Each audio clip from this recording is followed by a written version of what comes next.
Good evening, everybody. Good evening, everyone. Good evening, everybody. What a beautiful night. Hasn't rained yet in Greenwald Tent. I'm Nick Burns. I'm co-chair of the Aspen Security Forum and the Aspen Strategy Group, along with my very good friend Condoleezza Rice, who's going to join us in a couple of days.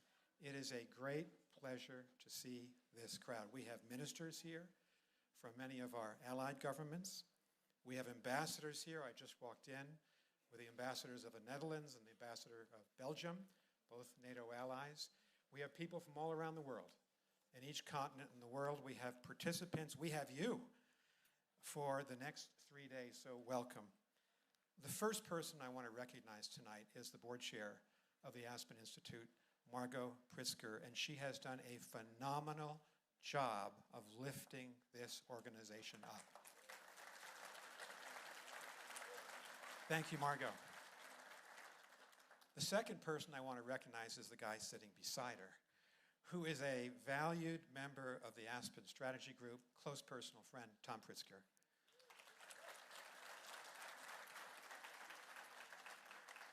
Dan Porterfield couldn't be with us. He's got a very important and positive family event he's had to go to outside this country, but had a great talk with Dan this morning about all the great positive changes here at the Aspen Institute, the support from the board, the support from the public for this big idea that we have that it's worthwhile getting together to talk about serious issues concerning the United States and the world. So thank you all for being here.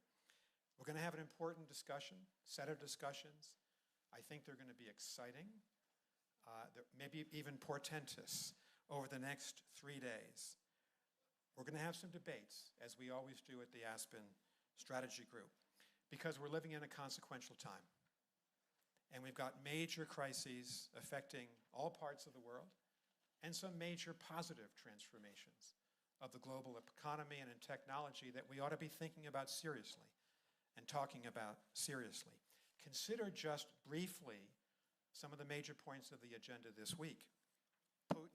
Putin's brutal, illegal, and tragic war in Ukraine, his assault on a great nation in the center of Europe, the nation of Ukraine. The war's impact on hundreds of thousands of civilians, innocent civilians, who've died or been wounded or been scarred forever by this brutal assault. And a nation fighting for its very existence, Ukraine, in Europe's most horrific war since World War II. There's a lot at stake, and we'll hear about that tonight in the second panel. Consider the Middle East. Israel is in its strongest position since May 14th, 1948, since the day that Israel was born. Iran, on the other hand, is in its weakest strategic position since the Iranian Revolution of 1978 and 1979. Consider the impact these turbulent series of events of the last few years have had on Yemen and on poor Lebanon, which is searching for true stability and independence, on the people of Syria. Consider the impact on the people of Gaza and the desperate situation that the people in Gaza are suffering right now. A lot to talk about in the Middle East. And consider the U.S.-China relationship. We'll be discussing it in just a few minutes. It's competitive. It's very challenging. It's critical to both of our countries. It's critical to the world, given the impact of China and the United States on the world. And it's really complicated. That was my life for the last 4 years. I actually came to Aspen 3 times a year for 13 years when I was involved with the strategy group and security forum. I haven't been here since 2019. It is great to be back talking about these ideas. It's not all just gloom and doom. We have in front of us the age of innovation. And a lot of the people here from the private sector, from our research universities, in Europe, in Asia, in Africa, in Latin America, in the United States of America, and Canada, our great neighbor to the north, are engaged in AI, artificial intelligence, in biotechnology, in quantum, in a way that can drive human ingenuity, human progress forward positively if we do it right, or lead us to peril if we don't get it right. And so we'll have a lot of talk about that along with space and cyber in the next few years. But let me finish with a sad thought. We're here tonight because the person who stood at this podium and opened last year's session of the Aspen Security Forum was the great and unforgettable Joe Nye, and we lost Joe a couple of months ago.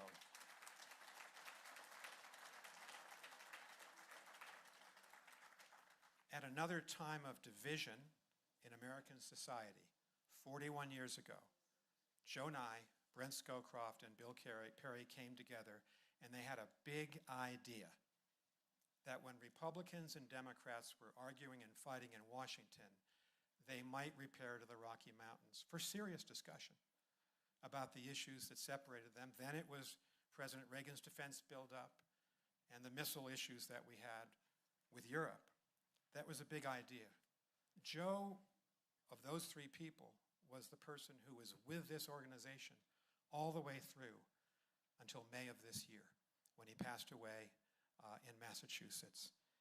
And his core belief was that we had to be nonpartisan in this tent and in every other Aspen forum, that we didn't come in as Republicans and Democrats. We came in as Americans, and we were fair to each other and respectful, and that is the way we're going to conduct our conversations this week. I will say this, we regret, obviously, the decision of the Pentagon and the Trump administration to not permit 12 senior officials of the Pentagon who had accepted and wanted to be here from being here. It's regretful, but our door is open to the Trump administration, of course to our government, because our government was duly elected. We want them to succeed. Our door is open this summer, next year, and every year, because that's the American way. Thank you very much.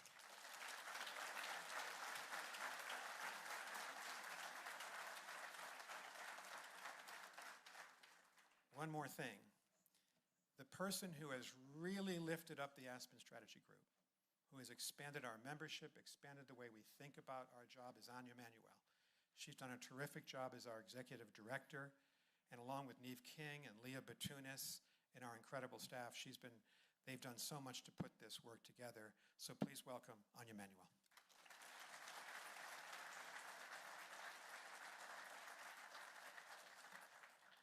Hello, everyone, and welcome to these glorious mountains. It's so nice to be back in the trenches with you, Nick Burns. Nick was my first boss and mentor, my first time working in the U.S. government. We've done so many things since, and we're grateful to have you back from Beijing. We're grateful for all of the great work you did on behalf of your country across many, many presidential administrations, and last as our ambassador to China. So thank you for being our co-chair. Thank you. I'm actually going to start with the thank yous and then do kind of a more reflective piece.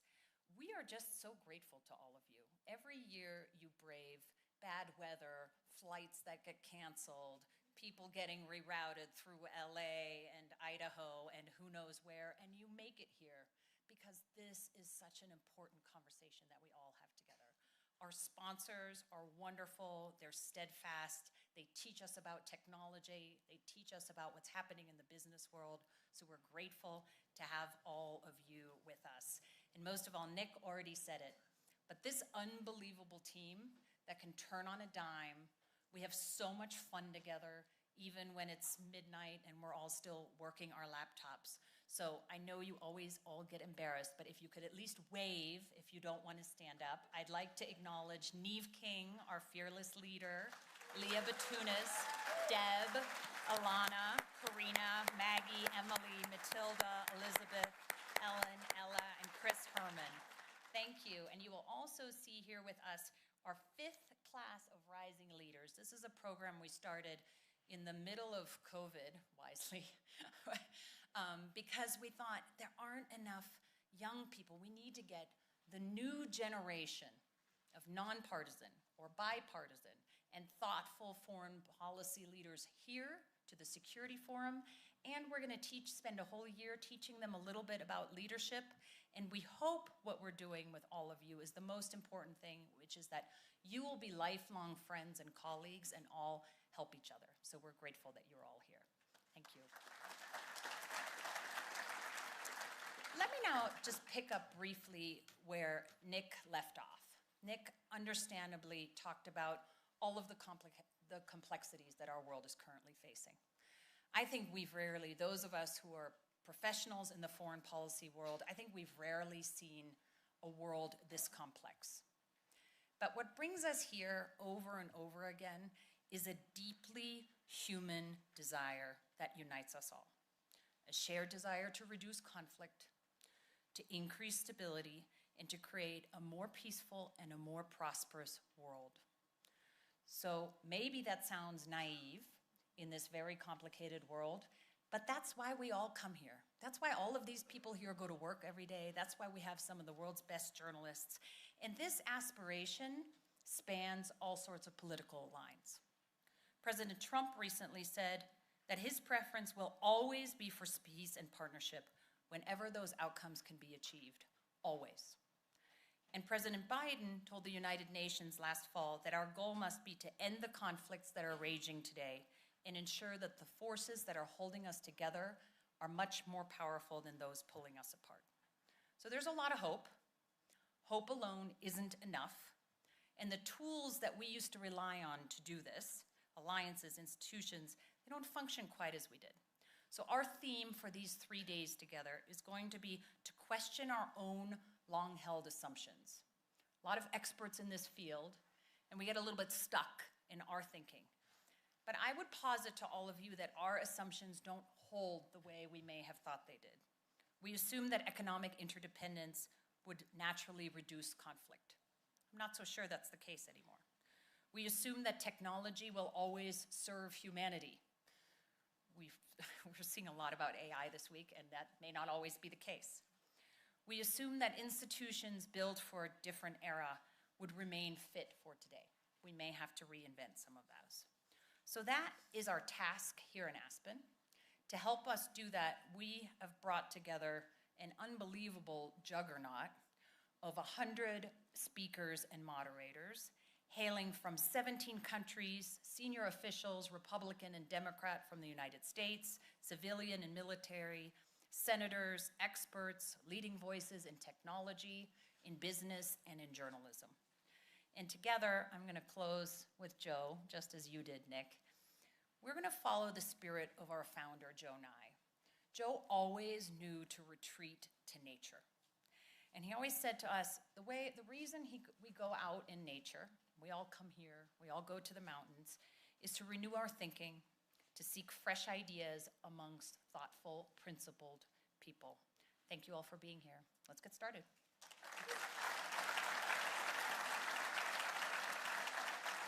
So it's now my absolute pleasure to welcome to the stage Nick Burns, recently returned from Beijing with real insight into what's happening in China today, and one of the world's great journalists, Zanny Minton-Bedoues, the editor-in-chief of The Economist, for a conversation about China. Thank you both for being here. Thank you. Good to see you, Nick. Thank you, Anya. I'm delighted to be here. Again, I have to confess, I've had the pleasure of 2 Aspen trips within 1 month this year. I came to the Ideas Festival and now here. I'm thrilled to be here and thrilled to have this conversation with you, Nick. It seems, I think, apposite that we start this gathering with a conversation about US-China relations, because it is really the single most important geopolitical question of our time. How those relations evolve, how the US deals with an increasingly formidable, authoritarian, occasionally aggressive competitor, rival, potential adversary will shape the world of the 21st century. It will shape the world the rest of us live in. And I think it's increasingly shaping the US. It's important, I think, to remember the impact that concerns about China, changing policies towards China have had on the US in the last 10 years. There's actually a remarkable, I think, bipartisan consensus in a country that is incredibly polarized. The one thing you can find pretty much everyone agreeing on in Washington is that you need to be tough on China. Now, there's differences between the two sides on tactics, but I would submit that there is a pretty general view that this is the most important thing for the US to get right. And from the outside, and take this as the observations of someone from the rest of the world whose life and world is going to be shaped by this, I think it is possible that the US doesn't even, given all of that, realize the scale of the import of getting this relationship right. We are, as we will have already heard from Anya, and we'll hear again, we're in the foothills of the AI revolution. So we have this geopolitical rivalry at a moment of tremendous technological change. So how this rivalry pans out will shape the economy of the 21st century. It may determine who has an unassailable lead. It will, heaven forbid, we can avoid this, but it could lead to the most catastrophic conflict if we get this wrong. And finally, I think there is a risk that in its approach to China, the US risks potentially losing sight of what it is that makes the US great. There is, and I'm going to, hopefully I can rile you a little bit, this is why I'm saying this, there is a risk that in its concerns about China, the US loses sight of the openness, the competitive market, the attraction to immigrants, the kinds of policies that make the US great. And I think it would be catastrophic for the world if in a focused rivalry with China, the US loses what is great about the US. So there you go. There you've got my views to start with. I want to start. We couldn't have a better person to talk about this with than Nick Burns. You all know him, so I'm not going to give you the many reasons why you're the ideal person, but simply to say, every year I go to China, as you know. Every year around March, I spend about a week there with my colleagues. And almost always the most interesting, or at least one of the most interesting conversations is with Nick. We sat at a table in the embassy. You made clear at the beginning this was off the record, and then you held forth. I hope you will get at least some of that candor this time. And I want to start by asking you... I'm out of government. Exactly, you're out of government. You're now at the Kennedy School, my old alma mater, and therefore you have to grade papers. I assume you're teaching classes. It's the AI world, so we don't always do papers anymore. Okay, well, but you grade. So I want to start by you assigning a grade to US policy towards China over the last, let's say, decade, to make it bipartisan. How well has the US done? Where is it done well? Where is it done not well? Okay, in 2 minutes or less, because we got a lot of issues to go through. Welcome, Zanny. Nice to see you. We usually meet in Beijing. I'd say this. I think there is a rough consensus between the two political parties that we have to be very competitive with China. And I thought when I left China just before the inauguration, I thought I probably spent with my team about 80% of our collective time on the competitive edge. It's trying to prevent the PLA from becoming a superior military force to the US Navy and Air Force. It's trying to deal with the technology race, both the commercial aspects of it, AI, quantum, biotech, and the military applications that are being spun out that will have consequences for the global balance of power. It's trying to deal, as Janet Yellen and I both did 6 days with Vice Premier He Feng about 15 months ago, with its extraordinary Chinese push of low-priced, below the cost of production exports dumping to the rest of the world. And Joe Biden put 100% tariffs, remember, on Chinese EVs, and trying to engage in the battle of ideas. I think there's a self-confidence in China, in the leadership, that their big idea, an authoritarian state, controlled by one person at the top, with this resolute Communist Party, that delivers services and high-speed trains, is a better, they say, a better system than ours, and we contested that. So that was the battlefront on the competitive edge. But just 2 quick points. We also tried to work with China in the Biden administration because we believe that China and the US have to help lead with the EU and Japan on that issue in the Paris Accords. We tried to work on fentanyl. President Trump has followed to do that. So it's not just a competitive relationship, it's largely, but there is a competitive, cooperative edge to it. I hesitate to give a grade except to say... It's your new job, you have to. I think the American consensus, the rough consensus, is correct. That China is seeking to become the strongest country in the Indo-Pacific, that if you think about the map, we should have brought the map. The PLA is pushing out in the Spratlys and Paracels in the South China Sea, in the Senkakus in the East China Sea, certainly in the Taiwan Strait, and the Yellow Sea opposite South Korea, and on a 2,500-kilometer front with India and the Himalayas. That is really substantial. And we'll get to this at Aspen this week. If you look at Chris Wray's public statements, our recent FBI director, about the degree to which China has penetrated our own grid here and our networks in the United States, this is a true rival. And so we tried to cooperate, but I think the consensus is live in peace with China, but compete with China. So you're too much of a diplomat for me to be able to get a grade out of you. But let me put it a slightly different way. Is China a greater threat now than when you arrived in Beijing? Well, we talked today, and one of the things I told Zanny, and I've said this a couple of times since I left, is I went out like most American officials in both parties with hawkish views. But in the Biden administration, we also wanted to connect with the leadership if we could do that and get some things done. So that was our goal, and to live in peace. I came back more hawkish. And your magazine asked me to write an article in February, which I did, for the great David Rennie. And he said, please write an article on what you learned. What were your takeaways? And that was my prominent takeaway, that I think the problem set is more difficult and complicated. I think the will and ambition and increasing strength of China technologically, economically, through their intelligence apparatus, and certainly through the PLA, it's not just a wake-up call. I think we had the wake-up call 10 years ago, but it certainly reaffirms where most of us are. We've got to be ready. We've got to up our own game. I think I could summarize that by saying that, yes, it is more of a threat than it was when you went out. I mean, it's worth reading. Well, I think it is in the cyber dimension, in space, and certainly as the PLA continues to test the limits, we've been pushing back.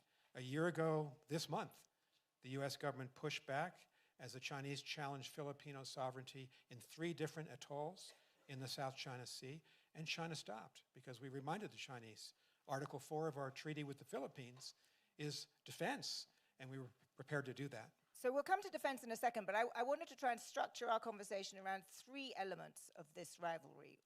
One is the economic arena, the second, broadly, the diplomatic arena, and then the third and most alarming, the security and defense one. But just let's start with the economic one.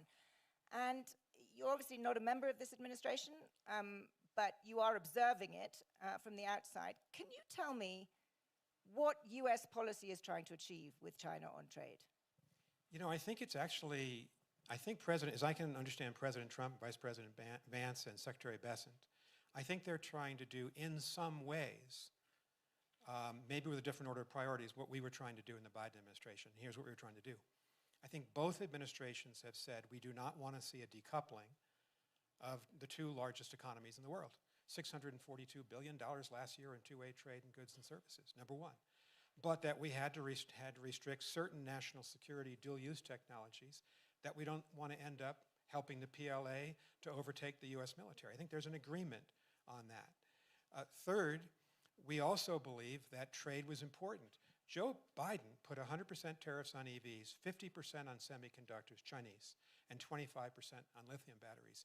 I wouldn't have counseled 145% in April, but I got to tell you, I think President Trump is right to be tough-minded, to push a tough deal. I think Secretary Bessent has been impressive in his discussions with He Lifeng, the vice premier, who's a very close associate of President Xi and is really the overall coordinator of economic policy. And we've got to drive a hard bargain because, as Secretary Yellen said publicly, China is producing 2 to 3 times domestic demand in steel, robotics, EVs, lithium batteries, solar panels, dumping them on the rest of the world. Who's raised tariffs against China in the last 12 months? India, Turkey, South Africa, Brazil, Colombia, Mexico, the US, Canada, and Europe. So I actually think there are a lot of parallels and connections between President Biden's approach, President Trump's approach, and I wish President Trump success in that. Well, I think that's true. There is a lot of commonality, but let me give perhaps the opposite view, which is that one could look at the last 3 months and argue that actually the threatening tariff strategy has been somewhat of a failure. Who climbed down on tariffs with China in the end? The US. China is the country that has been playing hardball with its rare earth export controls. And I think there's a plausible argument that actually the last 3 months have shown that China has the upper hand in this economic relationship, and that you can threaten as much as you like. In the end, the US backs down and China's standing tough. I'm glad you asked about this because I respectfully disagree on 2 points. It's a symbiotic relationship. It really has been building since Deng Xiaoping's reforms in the late 70s, early 80s. We have more than 10,000 American companies in China. We've got multiples of that trading with China from the United States. It's really important to us.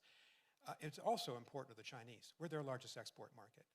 I think one of the reasons why I would predict there's going to be a trade deal.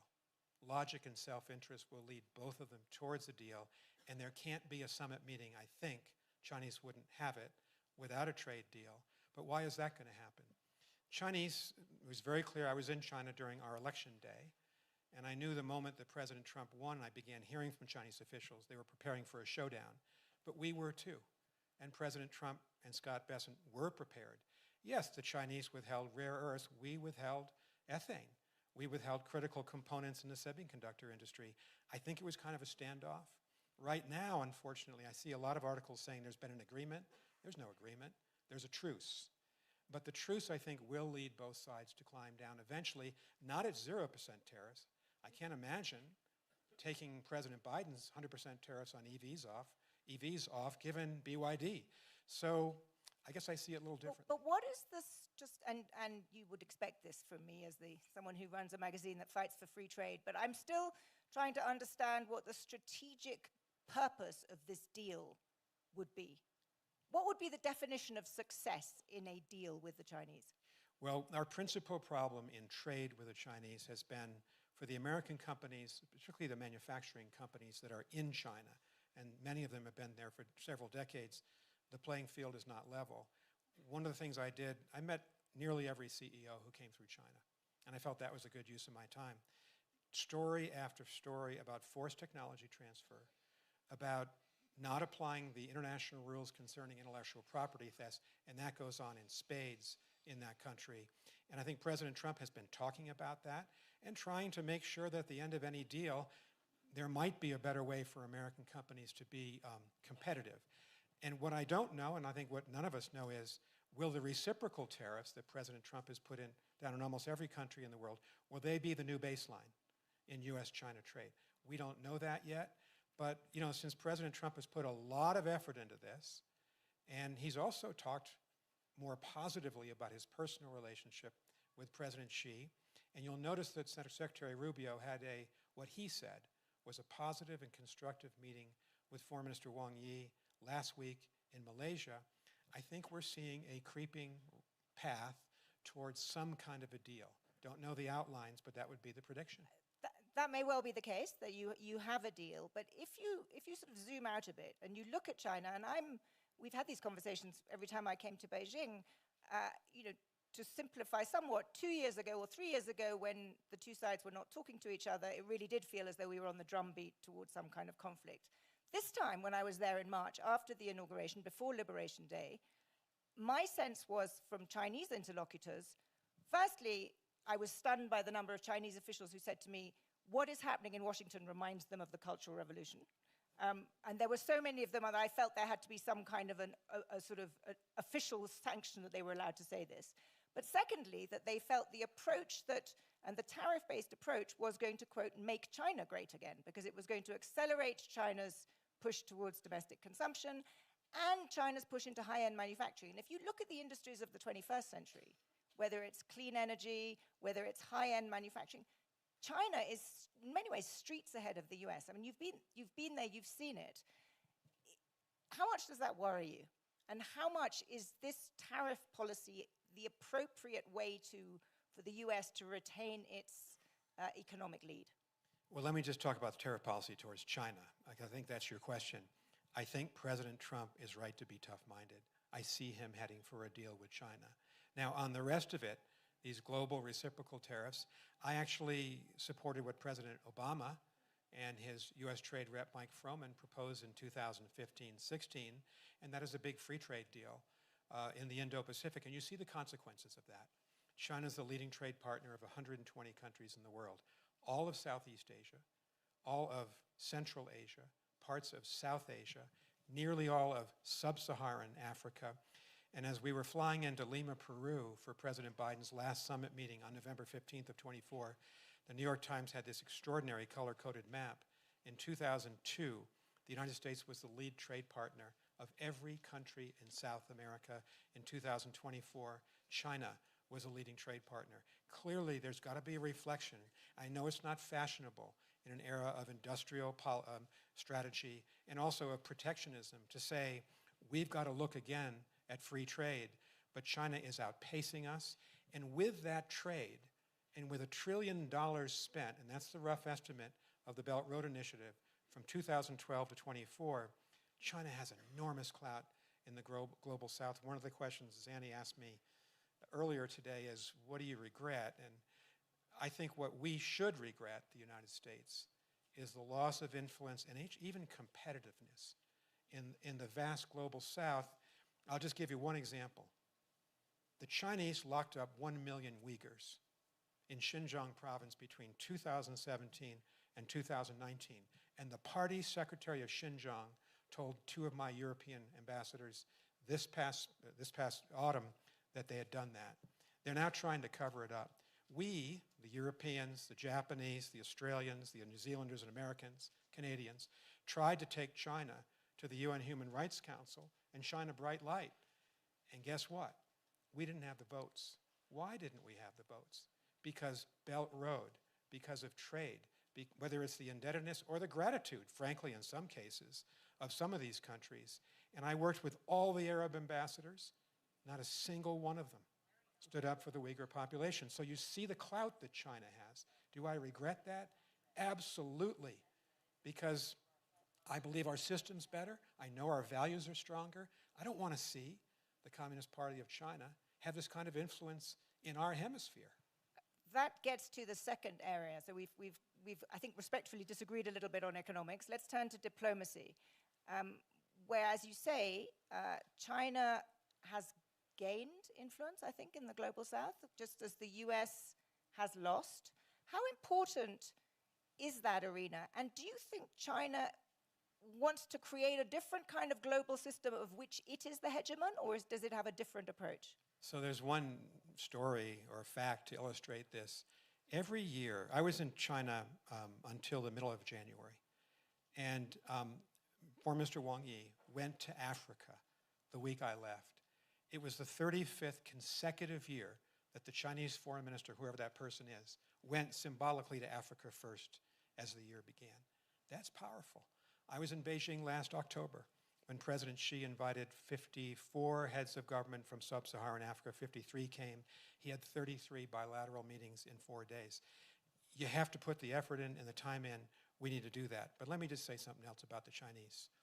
I think they were threatened, and I felt it in my bones as I talked to them over the last couple of years by the fact that President Biden strengthened our alliance with Japan, with South Korea, with Thailand, our security partnership with India, our treaty alliance with Australia, and there are a lot of European officials here tonight, the incredible relationship that we had, that President Biden had with Ursula von der Leyen. And we have our great, Julie Smith, our great ambassador to NATO here, who worked that end of it as I was working the China end of it. We had a consensus on many of these issues about how to push back against China, as well as work with it, from the EU and NATO, as well as the Indo-Pacific allies. The Chinese felt threatened. What did they try to do? They tried to build the BRICS up. The only problem is the BRICS operate by consensus, and India's in it. And they've now got Ethiopia and Saudi Arabia and the Emirates. They don't always think, sometimes they're with China, sometimes they're not. The BRICS isn't a competitor to this incredible alliance system that every president has built up since the Second World War. And I've said some supportive things to President Trump, and I meant them. Here's my criticism. You can't question the sovereignty of Denmark about Greenland. You can't contest the whole national history of Canada. Our great friend and neighbor, I would say beloved, I'm from New England, we're neighbors. And you can't make our allies feel subservient to the United States. And I think right now, I'm just reading the way you are. I'm trying to talk to a lot of people. U.S.-Japan tensions on trade, U.S.-South Korean tensions. We're somehow reviewing the AUKUS agreement. Michael Fullylove is here. I hope he speaks this week. He's really smart, from the Lowy Institute in Sydney on this, and we talked about it today. One of the takeaways I wrote about in your magazine was be nice to your allies. Respect them, because they are the difference maker between the United States and China. China has no allies. They've just got some trade partners. That's important. But when the going gets tough, it's the allies you have to count on. That's a really important point. It's not just the allies that you laid out, but it's also the other big shift of this administration has been the closure of USAID and the differential approach in Africa and other areas of the global south. Is that an opportunity for China, and is China going to grab it? Well, the other own goal that I think the Trump administration has scored is, frankly, the abysmal DOGE effort to destroy a great but flawed U.S. government agency and fire 8,500 people in 2 weeks. What CEO here would do that? You got to reform. Sometimes you got to downsize. Sometimes people lose their jobs. But you do it thoughtfully. We didn't do it thoughtfully. What happened? China is out replacing us, where USAID was doing tremendous work on vaccines. PEPFAR, started by George W. Bush. And you can't replace that. The other thing that I regret was concomitant with it. We shut down the Voice of America, and we shut down Radio Free Asia. We thought we had several hundred million listeners in the Chinese-speaking world, in mainland China, in Thailand, in Malaysia, in Singapore, and they were telling the truth to the Chinese people. They were getting through the firewall. We shut them down. What happened? And I think the New York Times did a really good story on this the other day, and that is CGTN and China Radio just replaced the VOA hours in Indonesia and Ethiopia. Their national TV program would give VOA an hour. Now it's been given to the Chinese. So you can't compete in this public diplomacy realm, in the aid realm, in the trade realm, unless you're offering something to people. Absolutely. I think probably everybody in this audience would second that. I want to make sure there's time for some questions, but so I want to, just before doing that, though, touch on the third and perhaps most alarming aspect of the relationship, which is defense and security, and ask you straight up, how dangerous is the situation in Taiwan? I think Taiwan is ultimately the most dangerous point on the map between the United States and China. And I was in Beijing on August 2nd, 3 years ago, 2022, when Speaker Pelosi visited Taipei. And by the way, we supported her visit publicly, and I supported it privately with the Chinese and left them in no doubt about that. But the consequence was, since 1954, there's been a median line in the Taiwan Strait. The Chinese forces, the mainland forces, had not really gone beyond that median line permanently, but now you look at the status of forces both on the sea, this is PLA Navy, in the air, their sorties, they're well beyond, they've created a new status quo, well beyond the levels of activity. And I think what most people think about, and I was asked about this in an Aspen program yesterday, well, are they going to invade over 100 miles, of open water? I think the first thing to worry about is a creeping strategy of blockade and of almost strangulation. And that is something that the Chinese have the capacity to do. They may have the will to do. And here again, so important for us. And I went in with my European colleagues, my Japanese colleagues, together to the Chinese to say, if you do something in the Taiwan Strait, there's going to be massive sanctions by the EU, the United States, and Japan. That's 60% of global GDP. I think the Chinese recognize that. And we're just trying to deter them. And so the Biden strategy was to build up the defenses of Taiwan. I'm very glad to see the Trump administration continuing that. And I hope there's been a realization that part of the battle here, Zanny, is that we need to support Ukraine. Because if the Chinese see that Putin gets away with murder in Ukraine and with a huge historical crime, I think that will change for the worse Chinese thinking on what could be possible in Taiwan. I think they'll conclude in China, if the US and Europe didn't save Ukraine or protect Ukraine from Russia, why would they stand up to us on behalf of little Taiwan? And I try to disabuse the Chinese of this notion. You know, we've had this policy for 52 years of strategic ambiguity, but look at the facts. President Biden was a big supporter of arming Taiwan, and it's good to see the Taiwanese do two things in the last year: acquire and begin to produce drones at a massive scale, and to achieve attack weapons as well. That can be counterproductive for the Chinese Navy. So strategic ambiguity became a little less ambiguous under President Biden. Do you think, for good or ill, he was pretty clear on several occasions, do you think President Trump would defend Taiwan if there was an attack or indeed a blockade? I don't know the answer to that question. I mean, that's a really serious question. I can't speculate. I've seen, statements from the campaign which were not encouraging. But then again, I was appalled when my wife Libby and I watched what happened to President Zelensky in the Oval Office in February. I was appalled when President Trump confused who the victim was and who the aggressor was in that conflict. But then look what happened Monday. And for everyone who's been a critic of President Trump, and I've been a critic, I came out yesterday here in Aspen and said, good for President Trump and Secretary General Mark Rutte of NATO, Europe, NATO and the United States, and we have a NATO foreign minister here from Latvia. We're going to supply weapons together to the Ukrainians. And President Trump seems exasperated by Putin. Good. Let's see if it's permanent. We've got to keep the pressure on, but this is a promising, we hope, turnabout by President Trump. Let's open for a couple of questions in the time we've got left. Yes, lady there, 3 rows back. If you could wait for the microphone and keep it very short so we can get a couple in. So my name is Anniken, I'm Norway's ambassador. I wanted you to say something on the relationship between China and Russia. Excellent question. China and Russia. Okay, I think it's a serious strategic alliance, and it's grounded in two aging, and I can say that because I'm aging too, but a little bit younger than both of them, two aging autocrats. And they have met 52 times. They've called each other their best friends.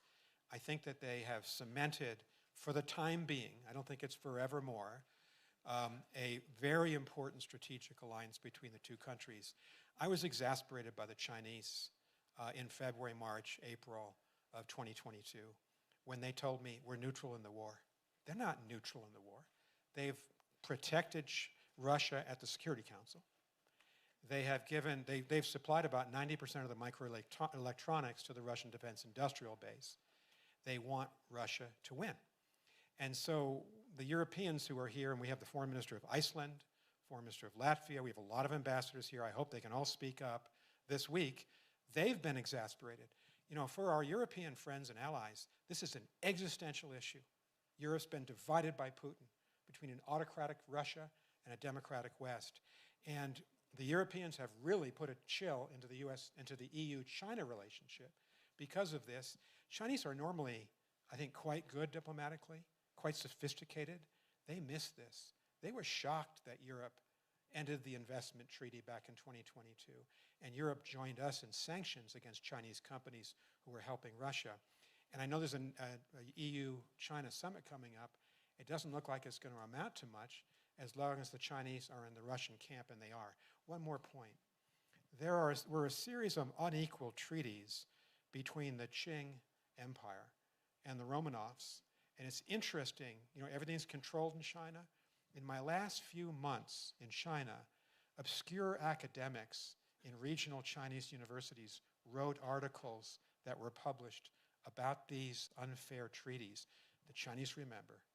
And so I don't think this is an alliance. Our alliance with Europe is forever. I don't think this China-Russia alliance is going to take them into the 2040s or 50s. But these two early 70s guys who want to cut the United States and Europe down to size, and Japan, I think it's real for the next, as long as they're both in power, which may be, who knows, another 10 years. Thank you. Fourth question. Yes, fourth gentleman there. There's a microphone coming. If you could just wait for that so everyone can hear your question. Nick, it's Jonathan Broder from Spy Talk. Several years ago, the Chinese Ministry of State Security rolled up a lot of our intelligence assets in China. And under former CIA Director William Burns, no relation to you, I suppose. But a very close friend. Yeah. He began rebuilding our intelligence apparatus in China. My question is, how successful have we been? What is the state of U.S. intelligence? Jonathan, we are longtime I had friends. to ask you. I was a former spokesperson, and I'm a trained diplomat. There's one issue we never talk about, and that's intelligence, so I'm not going to respectfully answer your question. Thank you. That gives Let's time. have a beer later, but I won't talk about intelligence. Well attempted and well deflected. Let's gives us time for another question. Yes, gentleman here at the front, but make sure it's a question that can be answered. Front row, gentleman in the corner. Nick, what's China doing in the Arctic?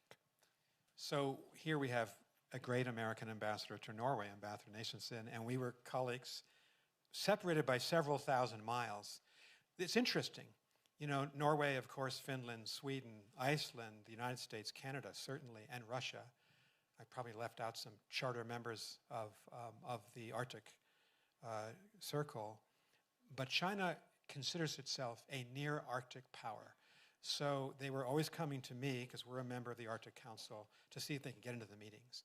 And we were always trying to deflect Chinese entry into the meetings, because we assumed the Chinese would join forces with the Russians, which they often do. But thank you for what you did with our great ally, and I mean that in the case of NATO. You know, pound for pound, the Norwegian military has been beside us in every war. And I want to say one more thing about Canada, because it's such an acute issue for us. On 9/11, I was the ambassador to NATO. And the very first person who came to me in Brussels was the Canadian ambassador, David Wright. And I'll never forget what he said. He said, "We're with you. We think we should invoke Article 5. The entire alliance will be with you. Go for it." And I've always remembered the Canadians for that, and the Norwegians. And they all stood up. And Julie was a great American ambassador to NATO. And I'll just say this, because Condi Rice is coming in a couple of days. Anya's standing right there, so we're She'll pull us off the stage in a minute. Condi was National Security Advisor. On September 12th, we were just about to invoke Article 5. I figured I needed adult presidential supervision, because we knew it was a declaration of war against Osama bin Laden. I called Condi. I said, "I need the president's authority." She said, "Go for it." I said, "Condi, thank you. I need the president's authority." She said, "Go for it." Tried a third time. She said, "Nick, you've got the president's authority." I said, "I will go for it. I'll vote for it." And she said one more thing before we get off the phone. I said, "What's that?" And she said, and I've never forgotten this, "It's good to have friends in the world, and it's good to have allies in the world." And as I've seen some of the attacks on our allies, particularly Denmark and Canada, I've been reminded of that scene. When we were down, when we were hit hard, the Europeans and the Canadians came to our defense. Yep. And they all went into Afghanistan and Iraq with us. So good for them. So good for the Canadians. Anya, I'm going to ask you to indulge me just for 30 seconds, because that is a wonderful, stirring note on which to end this panel. But I would not be a good journalist if I didn't finally ask you one tougher question. And you're clearly not going to give grades, but maybe you'll give probabilities, which is, over the next 10 years, what odds, you can give ranges, you can give adjectives, do you attach to the risk of outright conflict between the US and China? So let's end on this, and I'm going to try to give it some hope at the end. I think that there's a major problem, and that is the PLA has been closed to any kind of communication or conversations with the Asian allies, the Australians, Japanese, or with us. During the balloon crisis, I was in Beijing. I was talking to the Vice Foreign Minister of China, and I kept saying to him, what we want is a conversation between Mark Milley, the chairman of the Joint Chiefs of Staff, or Lloyd Austin, the Secretary of Defense, because that looks like a military balloon that drifted slowly across the Rocky Mountains all the way to South Carolina. And they refused to talk to Chairman Milley and Secretary Austin. And that was repeated time and again. One of the hopeful things that happened in the last summit between President Biden and President Xi was they agreed that Admiral Sam Paparo, who was to be with us this Thursday in Aspen, the Indo-Pacific commander, would have discussions with the Southern and Eastern Theater commanders of the PLA. They've had a couple of meetings. They've all been made public. But I don't think that has translated in the last couple of months into any improvement. So what I worried about, nightmare scenario, when I was out in Beijing was 2 ships collide by accident or 2 planes collide, and that's happened before, 2001, and we can't even get them on the phone. And so your question's the most serious question. I think there is a possibility, certainly, it's a serious one, that an accident might lead to something that we don't want to have happen. So that gives us 2 things we've got to do. And I really wish President Trump and my successor, David Perdue, and he's a very good man, and I've supported him publicly, President Trump's ambassador to China. He's a good ambassador. We've got to convince the Chinese leadership, that's Xi Jinping, to open up relations between the Defense Department and our mission in China, our embassy, and the PLA. Because if you can do that, and if you have people you can call at 3 in the morning, we can then separate the forces and lower the temperature and avoid a mistake leading to a conflagration. I think it's that serious. And I would end on this point. President Biden's instruction to me and to Secretary Blinken and to Jake Sullivan, all of us, was we've got to live in peace with China too. And I've been encouraged to see President Trump say that. For all the competition, all the complications, and all the mistrust between us, we are too big and too powerful in the nuclear weapons, AI, cyber age to have a probability of going to war together. And so the United States and China have to commit that we're going to compete as structural rivals, but we're going to live side by side, and we're going to live in peace together. And that word peace is too infrequently used in our national discussion. I think it's possible to do this. It's a very complicated situation, but we've got a good ambassador in Beijing right now, and some good people in the Trump administration who I think are onto this. I wish them well. Very good place to end. Thank you. Thank you very much.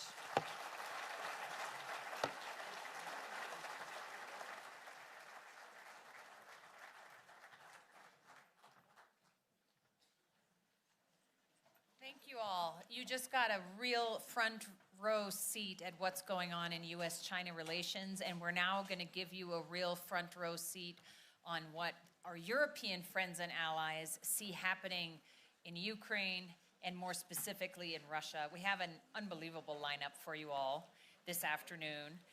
One first is Baiba Braja, the Minister of Foreign Affairs of Latvia, who also was formerly an Assistant Secretary of NATO, so she knows these issues deeply.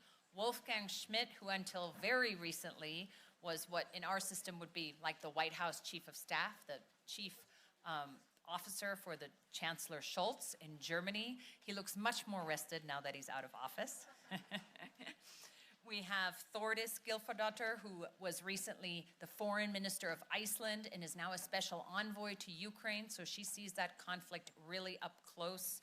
And my dear friend, Julie Smith, who is just back from Brussels, where she was the permanent representative of the United States to NATO. And Shashank Joshi from The Economist is going to have this discussion for us. Thank you all. Please join us. Thanks.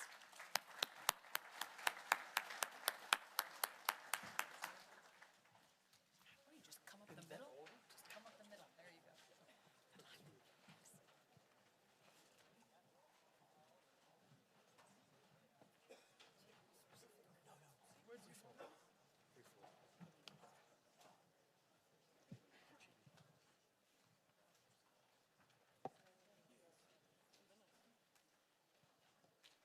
Good afternoon, everyone. Thank you so much for joining us.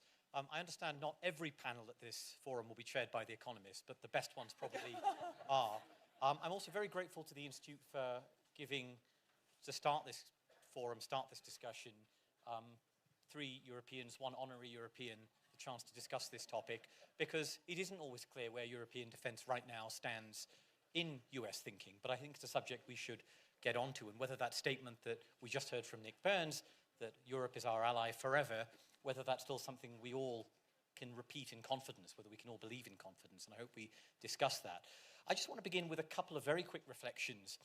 I was at the NATO summit, like several of you, like many of you in the room, just a few weeks ago in The Hague, and before the summit I spoke to a senior European diplomat in NATO who said the Americans only want to talk about 5% of spending on defense. The Europeans want to talk about the reasons for 5%. Russia, Ukraine, and some other things. And I thought that summed it up very nicely indeed. But I also thought that the outcome of the summit revealed a certain tension that I'll get our panelists to reflect on, which is at once a pretty momentous outcome, 5% targets, really 3.5% of GDP on defense plus 1.5% on various other fluff, including infrastructure, but rounds up to a nice number. But on a timeline for 2035. And we heard from Mark Rutte, whom Nick mentioned, that the Russian threat to Europe could become extremely serious within 5 years, given the pace of the current buildup. And that discrepancy hangs over European security today.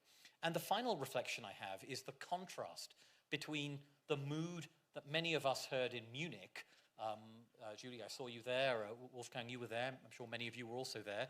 A sense of trauma, a sense of panic, a sense of real uncertainty following the interventions by Pete Hegseth, the Vice President, J.D. Vance, and then, of course, Donald Trump opening talks with Russia.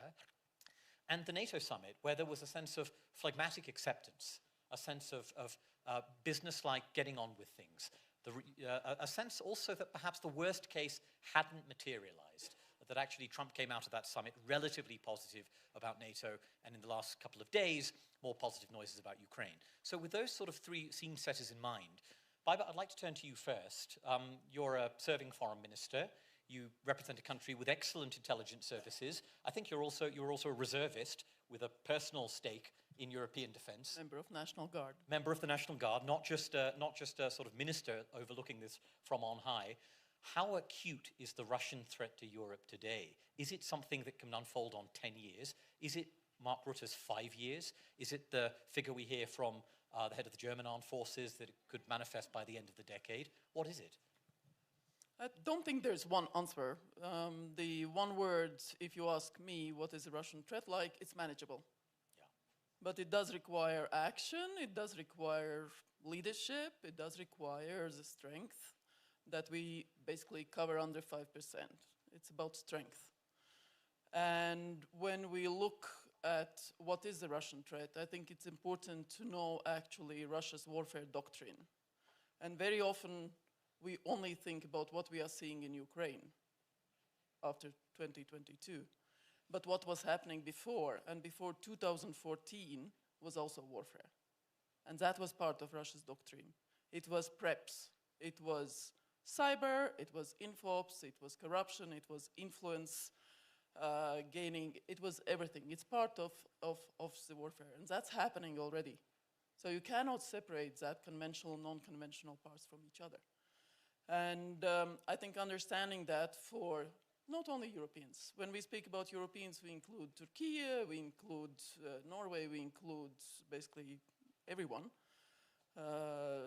In Europe, it's not just EU. It's happening in the US, it's happening in Canada. We all know that.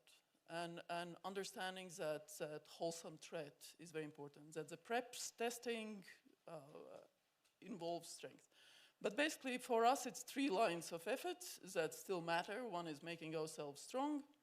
So whether it's 5%, for us, some of us, it will be more. Because the external border of the EU and NATO, it's not just abstract 1.5%. We are already at 4% purely militarily. So strengthening civil border, you know, the border guards and so on and so forth, customs, but also militarily.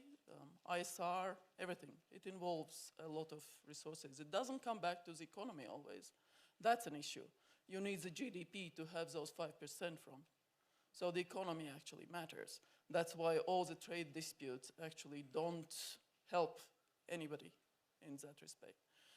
And then, of course, we need very clearly to weaken Russia. That's the cheapest way to sort of delaying Russia's threat that could become more conventional, and strengthening Ukraine. That's the short-term, medium-term issue. And strengthening Ukraine, it's great what President Trump has been doing with regard to coming to the decision-making that, yes, Putin is just bluffing his way through and trying to delay any sort of decision-making in Washington or elsewhere. But in the same time, also clearly recognizing that there is not a single indication in Russia that they want peace. Nothing, not one little bit. Some of the sort of more hidden questions in the questionnaires that are still being done in Russia do show change of attitude with regard to concerns, with regard to the attitude of possible peace with Ukraine and so on and so forth. But in power structure, no change. Politics, military, economy, private sector, religion, media, everything about the war. And so we cannot expect that threat diminishing, whether that's on conventional, on nuclear, or sub-conventional part in the Russian warfare doctrine. So threat is real, it's there, and it's manageable, but it requires strength and clear commitment to weaken Russia, sanctions, and so on and so forth. So deterrence holds, deterrence can hold, and the view expressed by Secretary General Rutte that if you don't spend 5%, start learning Russian, that may be a slightly unhelpful view in your framing. Secretary General is different from Secretary General before. Certainly more effusive in his text messages. And he, he expresses himself differently, just like US presidents do. But again, speaking about where we are with the US, it's pretty straightforward. I mean, all the US administrations have said to nations in Europe who are not spending on defense, because you can't say Europeans, because we are Europeans, we'll be spending more than 5%. We'll come back to Europe in defense. But those messages wake people up. And the way President Trump spelled it out, yes, it's very sometimes different, but in the same time, both in his first administration and today, it does bring results. It does bring results. Thordis, can I turn to you, given your involvement in Ukraine and your prior experience as well? It is clear that whilst we've avoided the worst case of a complete cut-off of US weapons, of critical munitions, of Patriot interceptors, we've avoided that, it seems. We're in a sort of still a new world where Europe is expected to pay for US weapons. Europe has to take, as in conventional defense, so too on Ukraine, Europe is expected to stand up. So the question I want to ask you is, do you feel Europeans have a strategy?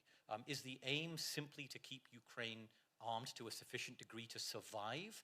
Or is there something beyond this? Is there an end state that you think Europeans have in mind that they are aiming to with this?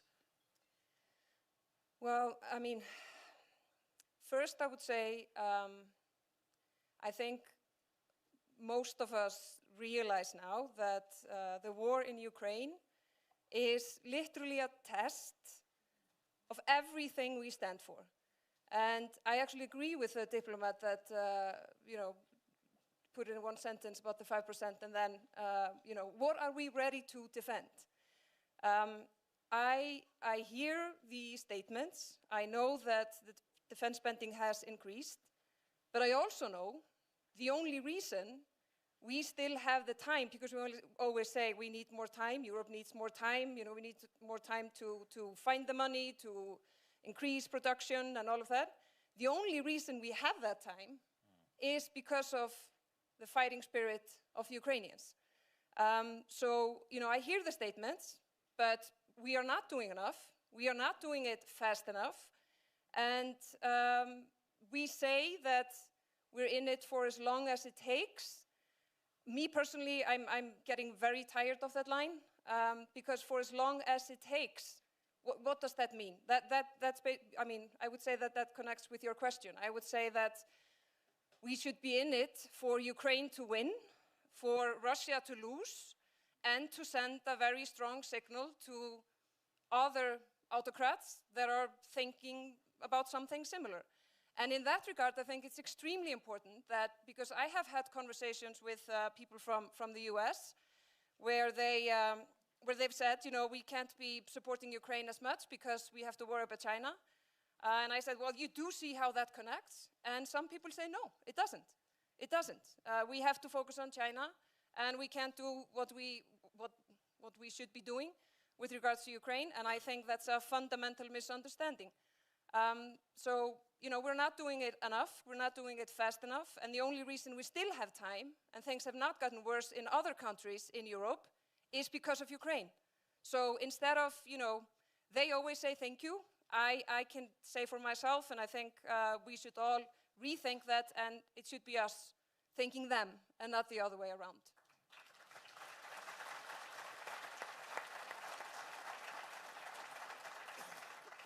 I imagine there are a great number of Europeans who wholeheartedly agree, many of those in your region, but there are also a great many who would not and would say that realistically the end state is going to be arming Ukraine to achieve an imperfect diplomatic solution in which we will give up many unpleasant and unpalatable things. And that is the consensus in Europe, is it not? Yeah, but I mean, again, I think we also have to understand what they are fighting for. The Ukrainians are not only fighting for their internationally recognized territories. They are fighting for a change in how the society operates. They are fighting for a society that they've already made a decision that they have become and will continue on that path. So for them, it's not only about the territory, it's about what kind of society they want to have. So yes, there might be, let's say there was a ceasefire. There would be some sort of peace negotiations.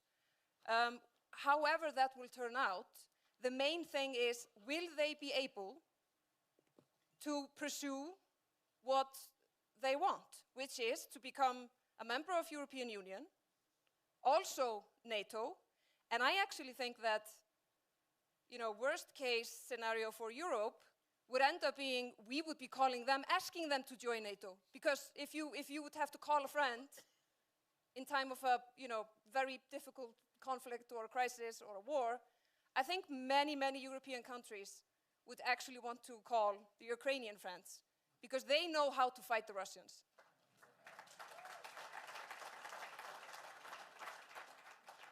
Wolfgang, I appreciate your views on that, but also more broadly, I'd like to put a broader hypothesis to you, and you can tell me if you agree or disagree, which is that the sense is now Europe has bought itself some time.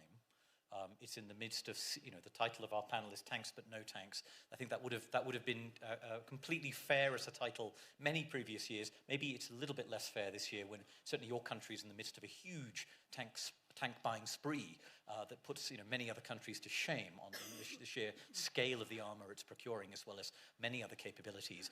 But the view is that Europe has avoided the risk of a disorderly, chaotic US retreat, but it now has a number of years, but perhaps less than it thinks, to stand on its own feet, to build a European defense. But we can't do it in under 7 or 8 years. This is a task of a decade. Is that how you think? Is that how you saw it in office? Is that how it's a fair way to see it? Is that a reasonable strategy to proceed? Yeah, and that is what is agreed upon, or was agreed upon at the NATO summit and beforehand with the NATO Secretary of Defense, so that we have 10 to 15 years. But obviously, we try to speed up our defense spending. No, 15 is optimistic, Wolfgang. Yeah, I'm a member of the working group of optimists in politics, and I continue to be that. Actually, now money is not the constraining factor. It's industry capacity. And sometimes I had a feeling it's industry by name only. It's like craftsmen's, like building very beautiful and very expensive weapons. And we need to get to speed. And so what we need to do as one of the countries that produces quite a lot of good stuff, like IRIS-T for air defense, we need more countries to buy so that the company that produces that would ramp up production. And the same goes true for ammunition. And then we also need, and our defense secretary just did an interview with the FT, also urging industry to ramp up production and not waiting that you have a guaranteed 10-year contract where we guarantee you from the very beginning that we're going to buy half of the production. A little bit of capitalistic risk appetite, and I think it's nearly a risk-free environment at the moment, given the 3.5% for defense spending. And what we decided, the new government decided, is that now we got rid of our debt brake for defense. We're gonna speed up coming to the 3.5%. So we said we're gonna reach that in 2029, which is an incredible increase in defense spending. But yes, it is complicated, and we really need to turn everything, because the system got very complacent as well, both on the industrial side, but also like our procurement, the tenders. As you all know, we have 130 different weapon systems in Europe. Meanwhile, the US has 30, because there's a lot of competition between European companies. Then we need a fair share if we do joint European like fighter jets. I negotiated personally several times with our friends in France, because like everybody's obviously protecting also their own industry, and that kind of thinking we need to overcome. And then I'm optimistic. And just very briefly also on Ukraine, because it's no secret that Germany was among the countries that was somewhat more skeptical on the NATO question.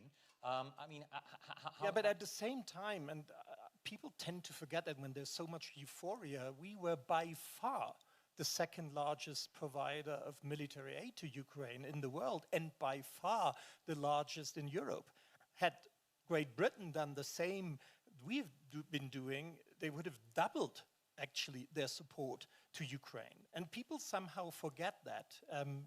We didn't talk too much, so our PR department was not as good as others, but actually our production was pretty good in our delivery unit. I think that the problem is, and everybody applauds, and we all want Ukraine to win, but the real question is the one that you ask, and that is so difficult to even discuss in broader public, and that's the tough discussions we are having with the Ukrainian friends. What is realistic in confronting a nuclear power? So is the idea to win back Crimea a realistic one?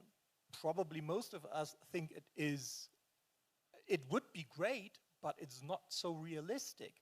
And so the question, when we tell them you have to win, especially in the beginning, don't we put too much pressure also on poor President Zelensky, also internally, because he will, and he did it now, he will have to sell tough decisions to his people, and that's not easy. So I think it's a very complicated issue, but definitely we have to help them to withstand this Russian aggression, and obviously like international law, like us as human beings, as freedom-loving people, we would like them to win back all the territory. And at the same time, I think the approach that President Zelensky took in the last months is probably a more realistic one. Nevertheless, we don't know how to end that. And so I'm less optimistic on the joint strategy that we have here. And my feeling very often now that I'm out of office is, and my frustration is, that we didn't discuss these questions honestly most of the times.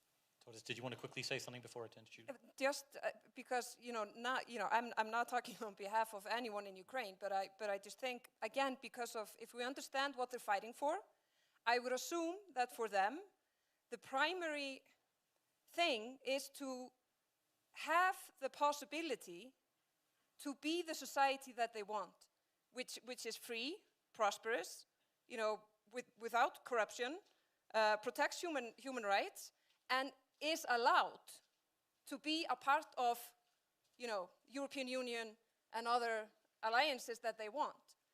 So I don't think that it's not, either you have the 100% of the former of the internationally recognized territory, or there's nothing. It's the fundamental thing is that they are allowed to build up a society that they're fighting for. Julie, can I turn to you, because a lot of these issues, and particularly whether we have that 10 to 15 years to do this, depends on choices made by the United States. I saw you in February at Munich, and I quoted you in a piece I wrote, and I think you said to me, the lights are blinking red on the risk of. At that time, we didn't quite know what was happening and what might happen on US decisions in Europe. When I now talk to US officials, the mood is actually that they feel there won't be dramatic changes to force posture in Europe. They're quite relaxed. They think troop numbers will remain broadly stable. Of course, there will be some reductions, but there will be a fairly orderly, calm process, not the sort of hints of what we've seen in South Korea, or with sort of rapid reviews of posture in unexpected ways. Are we being complacent? No, not necessarily. I mean, in truth, we don't know what the result of the global posture review is going to be. I certainly don't know what's going on behind closed doors. But there are certain scenarios that do give me pause. And I think if you look at the 20,000 additional US troops that were put into Eastern Europe when the war started, there is a risk that those troops come out quickly. And there's two scenarios of how Europe responds to that. On the one hand, Europe could say, all right, the US needs to focus elsewhere, roger that, and we're going to fill the gap. We're going to do more in Eastern Europe and enhance deterrence so that Moscow understands that they cannot touch NATO territory. That would be a delight. There's another scenario, however, where some Europeans say to themselves, the US feels comfortable leaving Eastern Europe right now. That may signal that they don't see the Russian threat to be as acute as it was when they sent those troops in the first place. Therefore, we too could withdraw or reduce some of our troop presence in Eastern Europe. But that's just the Eastern European piece. There's a bigger question, and that is, will the Trump administration be comfortable withdrawing troops that are based in Germany and Italy? And there, you really then have a dilemma for the NATO alliance, because despite the increase in spending and the really fantastic summit that we just had, and we should feel good about what just happened at the NATO summit, great result. But as we have also noted this evening, it will take time for Europe to spend those resources in a way that it could make up for any gaps in any of those three locations, particularly as it relates to the enablers, things like lift, air-to-air refueling, missile defense. There's a long list there, ISR in particular, where Europe is not in a position today to fill those gaps if it so desired. So my understanding is that NATO Secretary General Mark Rutte has assurance from President Trump that it will be an orderly withdrawal. It will be slow and steady, whatever the outcome ultimately is.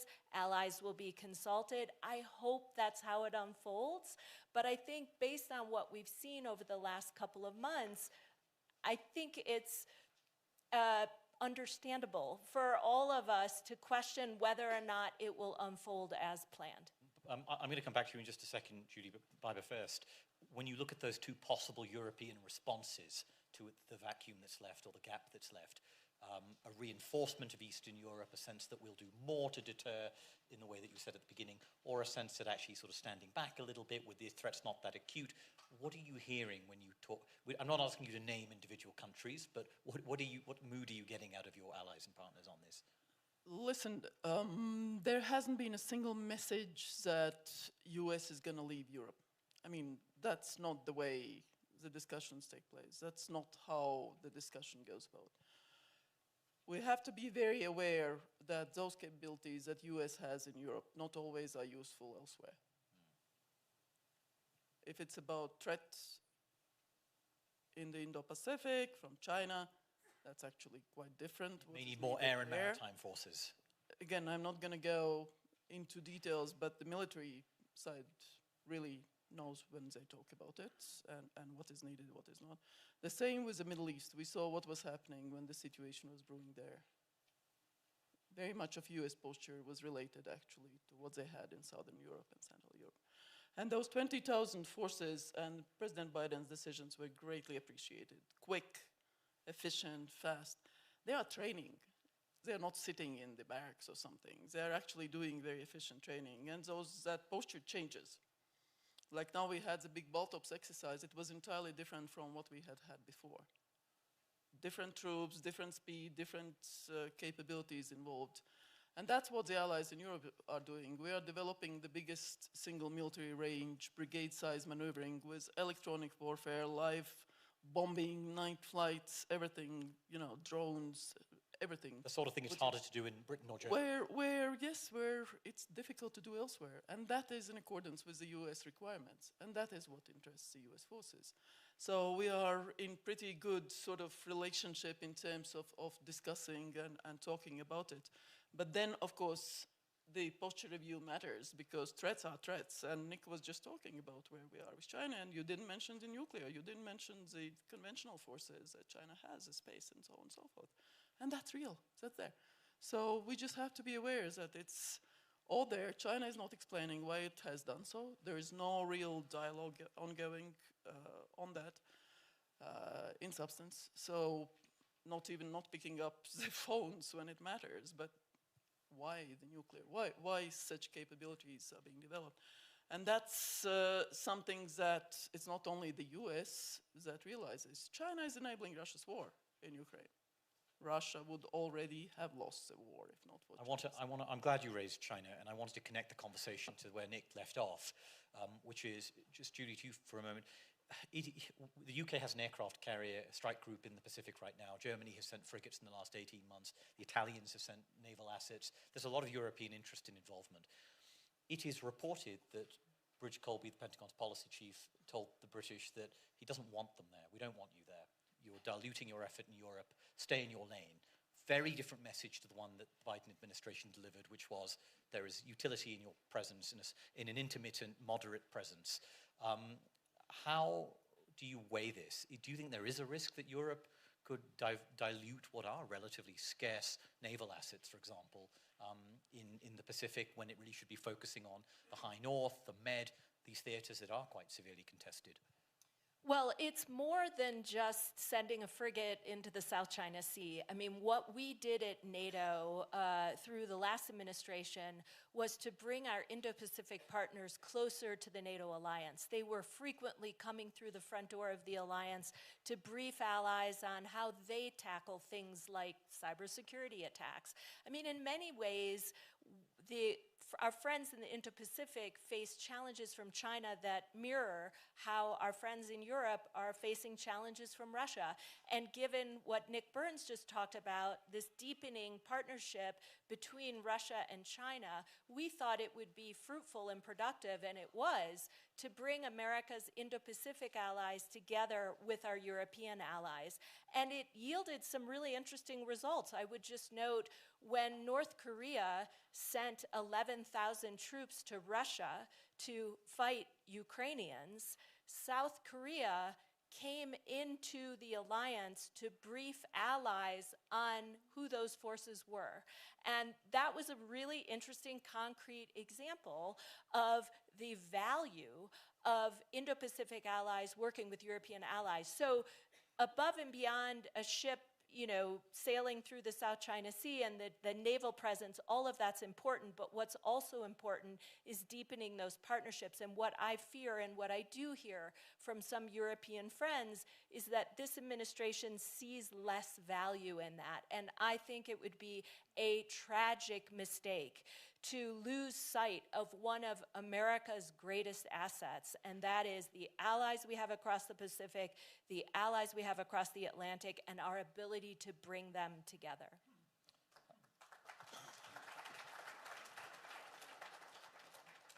Wolfgang, can I turn to you and again ask, we've talked about US force posture in Europe and US intentions, but we sort of must circle back to the question that Zanny asked Nick about President Trump in Taiwan. And the equivalent on our panel is very simple, which is, do you believe that President Trump would meet his Article 5 obligations in a serious contingency? Yes. And we are trying everything to make sure that this will hold also in the next months and years. And I think the NATO summit showed that he also understands what is at stake. And so, yes, I do believe that it will hold. Can you just give us a line of reasoning to justify that conclusion? Well, extra points. It's that I admire your optimism. He's talking a lot about stuff, and then at the end, he's not doing a lot of what he was saying. And you're avoiding using a well-known acronym, but you're conveying yes, I know. the point. Yeah.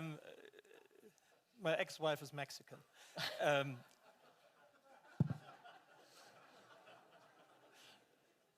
So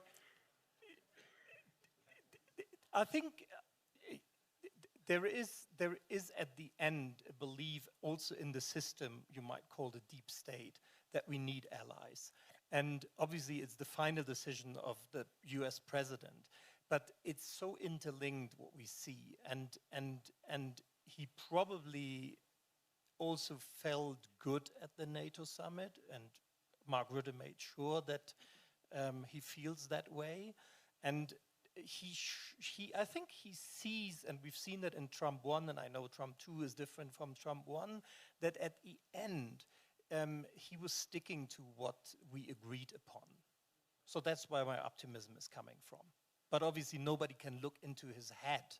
And if we were to think that Article 5 is not worth what it is, then we were in deep trouble. But that is why we, on the conventional side, doing everything. And so, for example, to Judy's question, well, Germany is deploying 5,000 people, like a brigade to Lithuania. Which no other European European yeah, country but has others done are on that doing scale. like at the eastern flank and Poland. And I mean, think about it. German troops in the Baltic that would have been unthinkable of even 20 years ago. And now they're welcomed, and that's a good thing. So I think we're living up to the moment, and former Chancellor Scholz proposed a European Sky Shield initiative to protect the whole of Europe. And we develop deep precision strike capabilities to conventionally deter Russia, also hopefully in 10 to 15 years without the help of our American friends. So, like, better safe than sorry, but Article 5 will hold, and the Europeans are doing everything that also in the foreseeable future, the deterrence that we offer is enough against Russia. But the capabilities that we are lacking are there, and that's a clear problem, no? Including intelligence. You were nodding along. Absolutely, I agree on President Trump. The meeting itself was very good, the Hague meeting, and both on substance and form, and the leaders were very open to each other, and it was very constructive, which is what matters when you are with allies. You don't want just to do sort of pre-recorded, well-known texts. And just like it was with President Biden, you remember, Julie, when there was some pretty free discussions around the table and leaders, running across to each other to explain what they meant and then arguing with each other. So that's what you do when you are with allies and friends, and you can be pretty straightforward. But on the capabilities and Europe, I mean, institutionally, EU actually has done a lot. And also fast for the EU, because it's organization very much around the unanimity on CSDP, CFSP, which is a common foreign security policy and defense policy.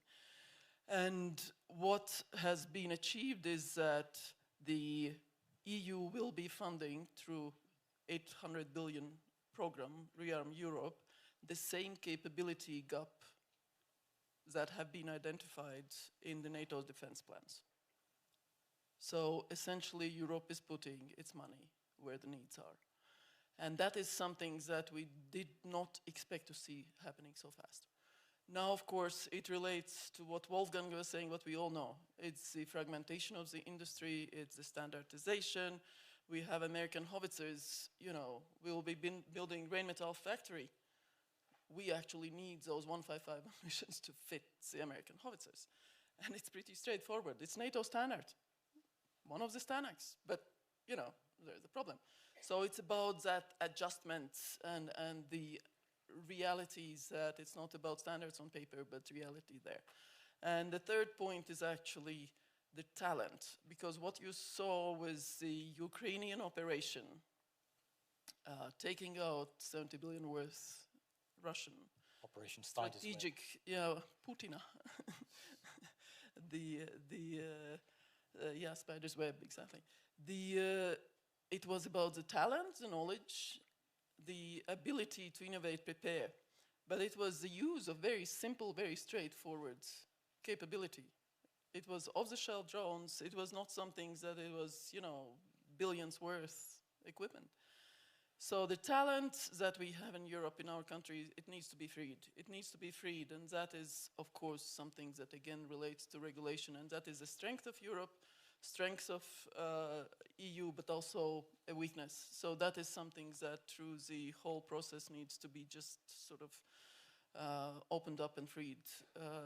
And I think we are getting there. From what I'm seeing in Latvia with our drone industry, with our quant industry, and so on and so forth. Why do Latvia produces 20% of world's algorithms in quant? Because of talent, because of the people, because we have enabled it, because there is a team doing that, and so on and so forth.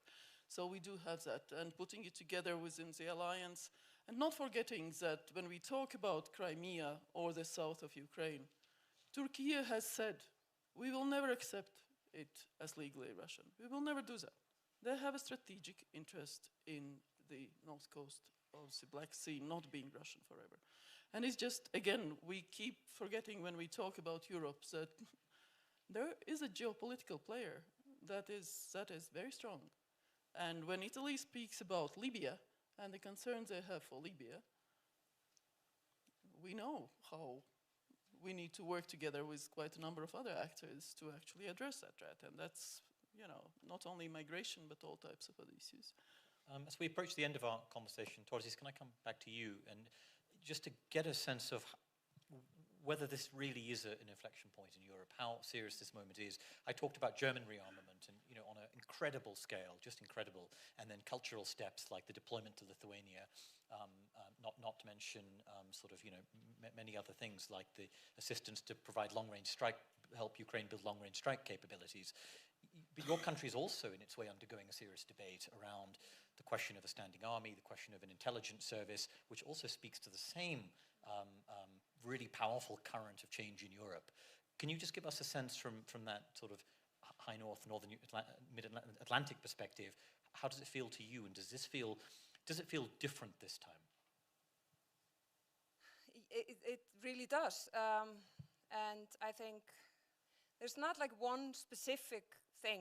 It's just when you look at all that is happening, and what they have in common is that, you know, often when I come to and sit in a panel like this, the moderator, which you have not done, and I thank you for that, say, you know, and please be optimistic.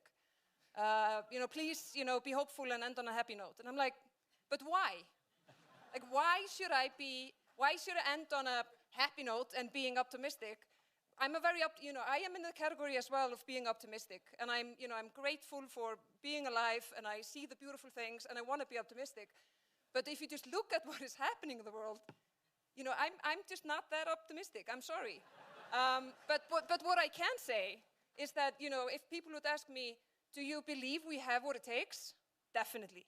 Do you believe that Europe can, you know, really show and lead by courage, confidence, speed up production? Do you believe that Europe can be competitive, that we have an amazing, you know, talent pool, that we can do all these things? I mean, we all talk about the natural resources and they are limited. The resource that is the most important one is very unlimited, and that is just the human, you know, resource. But what does the human being need for that? It needs to be free.